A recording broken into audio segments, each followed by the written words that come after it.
பொதுவாக அனைத்து தேர்தலிலும் ஏதாவது ஒரு தொகுதியில் பிரச்சாரம் அனல் பறக்கும்.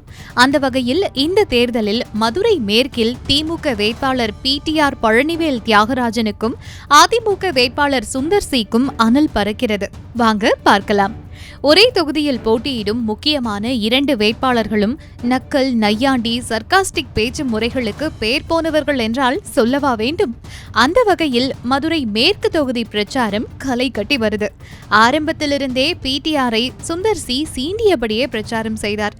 ஜெயிக்க முடியாத அளவுக்கு பிடிஆர் என்ன எம்ஜிஆரா என்று ஒரு போடு போட பிடிஆரோ இந்த விமர்சனங்களுக்கு பதிலளிக்காமல் சுந்தர் சியை நேற்று வந்தவருக்கெல்லாம் பதில் சொல்ல வேண்டிய அவசியமில்ல என விலகி சென்றார். ஆனாலும் ஜனநாயக திருவிழாவின் பிரச்சாரங்களில் தற்போது இரு தரப்பினருக்கும் காரசார விவாதம் நடைபெற்று வருகிறது. தன்னை சினிமாக்காரர், சினிமா சங்கி என கூறும் அமைச்சர் பிடிஆருக்கே பிரச்சாரம் செய்வதற்கு ஒரு சினிமாக்காரர் தான் தேவைப்படுகிறார் என்றும், சொந்த கட்சியிலேயே செல்வாக்கு இல்லாத நபர்தான் பிடிஆர் என்றும் அதிமுக வேட்பாளர் சுந்தர் சி சீண்டியுள்ளார். அவர் கோபத்தில் தன்னிலை மறந்து இதுவரைக்கும் நான் எதிர்கட்சி வேட்பாளர்களை பேச மாட்டேன், விமர்சிக்க மாட்டேன், பதில் சொல்ல மாட்டேன்னு சொன்னவர் இப்போ டெய்லி ஒவ்வொரு பாயிண்ட்லையும் நின்று அரை மணி நேரம் நான் கேட்ட கேள்விக்கு பதில் சொல்லாமல் என்னை திட்டுறதுலேயே முழு மூச்சாக செலவு பண்ணிகிட்ருக்காரு. அதில் ஏகப்பட்ட பட்டப்பேர் கூட, இதெல்லாம் உங்களுக்கு தெரியும். இதுக்கான பட்டப்பேர்லாம் என்னன்னு கூட உங்களுக்குலாம் தெரியும். ஆனால் இது வரைக்கும் நான் தனிப்பட்ட முறையில் அவர் எங்கேயுமே தாக்கி பேசலை. ஏன்னா நான் அதுக்காக இல்லை. நான் வந்தது மதுரையின் அடிப்படை தேவைகளை பூர்த்தி செய்ய. இந்த சட்டசபை உறுப்பினர் அமைச்சர் பண்ணாத விஷயங்களை எடுத்துக்காட்ட. நான் பேசுகிறது மக்களோட குரல், நான் கேட்குறது மக்களோட கேள்வி. இதை பொறுத்துக்க முடியாமல் தனிப்பட்ட முறையில் என்ன அவர் தாக்கிட்டு இருக்கார். பேச்சுக்கு பேச்சு படித்தவர்னு சொல்கிற அவர் பேசுகிற விதம் பார்த்திங்கன்னா அந்த தரத்தை காட்டுற மாதிரி இல்லை. ஸோ இவ்வளோ நாள் தனக்கு தானே ஒரு முகமூடி போட்டுட்டு ஒரு பெரிய படித்தவர் பண்பாளர்னு காட்டினவர் இப்போ ஒரு கோபத்தில் அவர் பேசுகிற பேச்சில் அந்த முகமூடி கல்டு விழுந்து அவரோட உண்மையான சுயரூபம் தெரிஞ்சிருச்சு. என்னை சினிமாக்காரன், சினிமா சங்கி அப்படின்லாம் சொல்கிறவருக்கு இப்போ பிரச்சாரம் பண்ணுறதுக்கு பாவம் ஒரு சினிமாக்காரர் தான் தேவைப்படுறாரு. அது என்ன வெளியூர்காரன்னு சொல்கிறாரு. வெளி மாநிலத்திலேருந்து கொண்டாந்து இறக்கியிருக்காரு என் அருமை நண்பர் திரு பிரகாஷ் ராஜ் அவர்களை. என்ன காரணம்? கட்சி தலைமையே இவரை கண்டுக்கல, இவரை கைவிட்டுருச்சுன்னு தான் நான் சொல்லுவேன். ஏன்னா அவங்களோட வருங்கால தலைவர் மதிப்பிற்குரிய துணை முதல்வர் திரு உதயநிதி ஸ்டாலின் அவர்கள் மதுரைக்கு இருக்கிற அத்தனை தொகுதியில் பிரச்சாரம் பண்ணவர் மதுரை மத்திய தொகுதியில் மட்டும் பிரச்சாரம் பண்ணல. ஸோ அவரோட செல்வாக்கு அவரோட கட்சியிலேயே எந்த அளவுக்கு இருக்குன்ட்டு உங்களுக்கு எல்லாருக்குமே புரியும். இப்படிப்பட்ட நிலைமையில் இருக்கிற ஒரு 10 வருஷமாக எதுவுமே பண்ணாதவர் ஒருவேளை இப்போ உட்காந்து எலெக்ஷனில் நான் ஜெயிச்சு அதை பண்ணுவேன் இதை பண்ணுவேங்கிறாரு. சொந்த கட்சியிலே செல்வாக்கு இல்லாத இவர் நாளைக்கு என்ன மதுரை மத்திய தொகுதிக்கு நல்லது பண்ண முடியும்? போற போக்குல உதயநிதி ஸ்டாலின் பிரச்சாரத்திற்கு மதுரை மேற்கு தொகுதிக்கு வரலன்னு கொளுத்தி போட்ட சுந்தர் சி சம்பந்தமே இல்லாம தேமுதிக பொதுச் செயலாளர் பிரேமலதாவையும் அதிமுகவுக்கு வேலை செய்யறதா சொன்னாரு பாருங்க. இல்ல, அவங்க அந்நியார் உண்மையாவே எனக்கு தெரிஞ்சு வெளியில் திமுக கூட்டணினாலும் உள்ளே அதிமுக கூட்டணிக்காக தான் உதவி பண்ணிகிட்ருக்காங்கன்ற நான் நம்புகிறேன். ஏன்னா நாங்கள் சொல்ல வேண்டிய விஷயத்தை அவங்களே சொல்லியிருக்காங்க. தமிழ்நாட்டில் பெண்களுக்கு எதிரான பாலியல் வன்கொடுமை, அப்புறம் கஞ்சா கலாச்சாரம் பெருகி இருக்குன்ட்டு முதலமைச்சர் இருக்கிற ஸ்டேஜ்லேயே உட்காந்து சொல்லக்கூடிய தைரியமிக்க வீர பெண்மணியாக நான் அந்நியாரை பார்க்குறேன். சுந்தர் சி இப்படி பேசிட்டு இருக்கும்போது திமுக வேட்பாளர் பிடிஆர் பழனிவேல் தியாகராஜனுக்கு ஆதரவா உள்ள புகுந்த நம்ம நடிகர் பிரகாஷ் ராஜ் சுந்தர் சிக்கு பல கேள்விகளை கேட்டு அவரு பக்கத்துக்கு தனியா சிக்ஸர் அடிச்சிட்டு இருக்காரு. மதுரையில் இந்த தொகுதிக்கு வரேன், பிடிஆர் இருக்காரு. அவரோட நண்பர்னு மட்டும் நான் இங்க வரல, அவரோட சிறந்த அரசியல்வாதின்னு தான் நான் இங்க வந்தேன். அவர் வேண்டாம் இல்ல நான் வர்றேன்.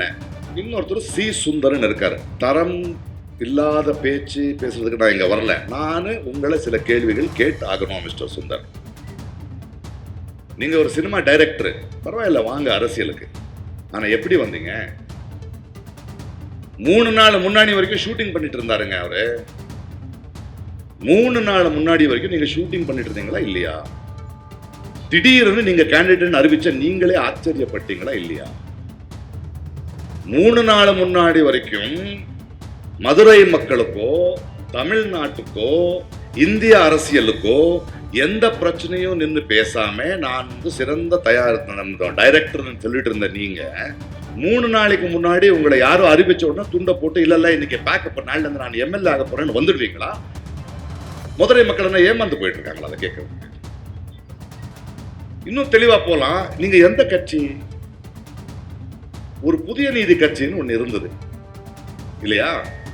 அதுல நீங்க என்ன செஞ்சிருக்கீங்க? அதோடைய கொள்கை என்ன? அது பாஜகவோட வச்சுக்கிச்சு. ஏன்னா பாஜக நேரா வந்தா இங்க ஜெயிக்க முடியாதுல்ல. மதுரை மக்கள் தெரியும் அவங்களுக்கு. அதுக்கு 2 சீட்டு கொடுத்தானுங்க. அந்த 2 சீட்ல திடீர்னு 3 நாளைக்கு முன்னாடி உங்களுக்கு எப்படி கொடுப்பாங்க கேண்டிடேட்? இந்த யானை மாலை போட்ட கதை இல்ல இது. இந்த யானை மாலை போட்ட கதை மாதிரி 3 நாளைக்கு எடுத்துட்டு நீங்க வந்துட்டீங்க. நீங்க நான் தான் எப்படி? ஏன் ஒரு சினிமா டைரக்ட் பண்ணும்போது ஒரு டைரக்டர் ஆகிறதுக்கு நீ எத்தனை வருஷம் கஷ்டப்பட்டு இருப்ப, என்னென்ன கத்துக்கிட்டு இருப்ப, ஒரு சிறந்த டைரக்டராக நிக்கிறதுக்கு எம்எல்ஏ ஆயிடுவே. அப்படின்னு மதுரை மக்கள் என்ன நடந்திருக்கு, என்ன வார்டு, என்ன தொகுதி, நீ சும்மா பேசிட்டா ஒரு ஆளுங்கட்சியில குறை நிறை இருக்கும். குறைய மட்டும் சுட்டி காட்டுவியா, நிறைய கொண்டாட மாட்டியா? இது என்ன அரசியலுங்க? குறைய மட்டும் நான் சுட்டி காட்டுவேன், நிறைய கொண்டாட மாட்டேன். ஏத்துக்கிறேன், குறை நிறைய இருக்கும். ஆனா அது மட்டும் தான் அரசியல் இல்ல. பாதுகாப்பு கொடுப்பியா நீ எனக்கு? பேசுவியா நீ எனக்கு? இதை விட உங்க மனைவி பெருசு இல்ல. 10 வருஷமா 3 கட்சியை தாண்டி ஏதோ கேள்வி கேட்டுக்கிட்டு அரசியல் பண்ணிக்கிட்டு இருக்காங்க. அவங்களுக்கு கிடைக்காத எம்எல்ஏ சீட்டு உனக்கு எப்படி கிடைச்சதுன்னு யோசிக்க மாட்டேன். நம்ம என்ன நினைச்சுக்கிட்டு இருக்கீங்க மதுரை மக்களை? நீங்க வந்து யார பத்தி பேசுறீங்க? பிடிஆர் பத்தி. நான் பல மாநிலங்களை பிடிஆர் பேசுறேன். இன்னைக்கு பிடிஆர் ஒரு நாட்டுக்கு சம்பந்தப்பட்ட, இந்தியாவிட்ட சம்பந்தப்பட்ட ஒரு விஷயத்தை பேசுறேன்னா இந்தியா மொத்தம் பார்க்குது. அவருடைய அறிவு, அவருடைய விஷன் இந்தியா மொத்தம் பார்க்குது. யார் அவரு? ஏதோ வெளிநாட்டில் படிச்சுட்டு வந்தாங்க அப்படின்னு சொல்றதில்ல. வந்து உடனே எம்எல்ஏ ஆனாரு. எத்தனை வருஷம் வேலை பார்த்தாரு? 2 வருஷம் மினிஸ்டரா இருக்காரு. எத்தனை விஷயங்களை பேசிருக்காரு. இன்னைக்கு எல்லா கட்சிகளும் இந்திய அரசியலை திரும்பி பார்க்கிற அரசியல்வாதி யாராவது இருந்தா அதுல மதுரையோட பெருமை பிடிஆர். இந்த நண்பனை பத்தி பேச வந்திருக்கேன். 2 பேருக்கு போட்டின்னா, சமமான போட்டின்னா நான் பாக்குறப்ப எனக்கு பிடிஆர் யாருன்னு சொன்னா ஒரு 2 தடவை இதா இருக்காரு, மினிஸ்டரா இருக்காரு, இவ்வளவு பண்ணிருக்காரு, ரெக்கார்டு இருக்கு. உன்னுடைய ரெசிப்ட் எங்கப்பா? எதை நம்பி நானு என் நாட உன் கையில கொடுக்கறது? பிரகாஷ் ராஜ் இப்படி பேசினா நம்ம குஷ்பு சும்மா விடுவாங்களா? அதிமுகவுல சுந்தர் சிக்கு எப்படி சீட்டு கிடைச்சதுன்னு விளக்கம் கொடுத்து காரசாரமா பிரகாஷ் ராஜையும் விமர்சித்தார். இல்ல, பிரகாஷ் ராஜ் அவர்களுக்கு நான் ஒன்னே ஒண்ணு சொல்ல விரும்புறேன். நல்ல நண்பர் தான் இருந்தாலும் ஒரு விஷயம் சொல்ல விரும்புறேன். குஷ்பு கட்சி மாறினா மட்டும்தான் பிடிஆர் சொன்னது அப்படியே ஒப்பிட்டு பேசிட்டு இருக்கிறாரு. பிடிஆர் அவர்கள் கட்சியில அழகு பார்த்துட்டு ஒரு மந்திரி பதவி, ஒரு அமைச்சர் பதவிகள் கொடுத்துட்டு கிட்டத்தட்ட 9 பேர் திமுகல பிறந்து திமுகல வளர்ந்தவங்களா இருக்காங்களா? நீங்க வந்து 10 ரூபாய் பாலாஜி இருக்கட்டும், KKSSR இருக்கட்டும், ரகுபதி அவர்கள் இருக்கட்டும், அனிதா ராதாகிருஷ்ணன் இருக்கட்டும், சேகர் பாபு இருக்கட்டும், அத்தனை பேரும் நீங்க வந்து அதே கட்சியில பிறந்து அதே கட்சியில வளர்ந்தவங்களான்னு நான் கேட்கிறேன். அப்படியே நீங்க பாத்தீங்கன்னா டிஎம்கேட ஹிஸ்டரி எடுத்துட்டு பாருங்க.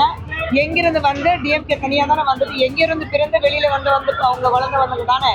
அப்போ டிஎம்கே ஹிஸ்டரி பத்தி என்கிட்ட மட்டும் பேச வேண்டாம். சுந்தர் சிக்கு எப்படி சீட் கிடைச்சிச்சுன்னா, பிரகாஷ் ராஜ் அவர்கள் எலெக்ஷன்ல நின்று எந்த அளவுக்கு டிபாசிட் கூட வராம தோத்து போனாரு. அவருக்கும் சுந்தர் சிக்கு எவ்வளவு வித்தியாசமா இருக்கு, அது அவரே கொஞ்சம் யோசிச்சு பார்க்கலாம். சுந்தர் சிக்கு எப்படி சீட் கிடைச்சிச்சுன்னா, சுந்தர் சி வந்து அப்ப என்ன சொல்ல வர்றாரு எனக்கு புரியல. எப்படி யோசிச்சு வரணும் அவர் சொல்றாருன்னா, அவர் வந்து நேரம் ஃப்ரீயா இருந்தாக்கா அவர் யோசிச்சு எனக்கு சொல்லுங்க எப்படி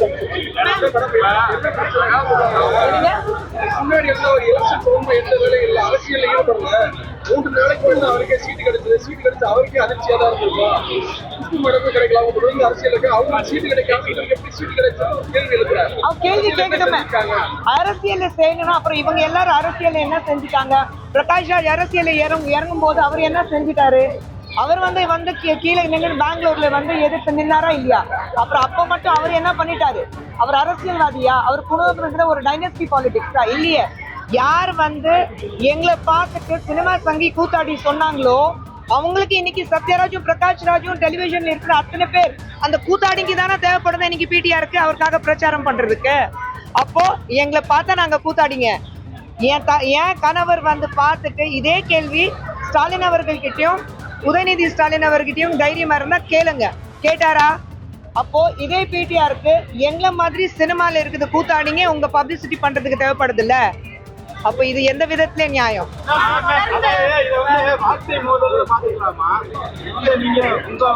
நாங்க வார்த்தை மோதலே கிடையாது, வார்த்தை மோதலே கிடையாது. நான் ஆரம்பத்திலே நான் ஏற்கனவே சொல்லிட்டேன். அவருடைய படிப்பு காட்டுறாரு, நானும் என் கணவர் எங்களுடைய வளர்ப்பு காட்டுறோம், அவ்வளவுதான் வித்தியாசம். இதற்கெல்லாம் மே 4ஆம் தேதி மதுரை மேற்கு தொகுதி மக்கள் தீர்ப்பளிப்பார்கள் என்பது மட்டும்தான் இந்த வார்த்தை மோதல்களுக்கு பதில்.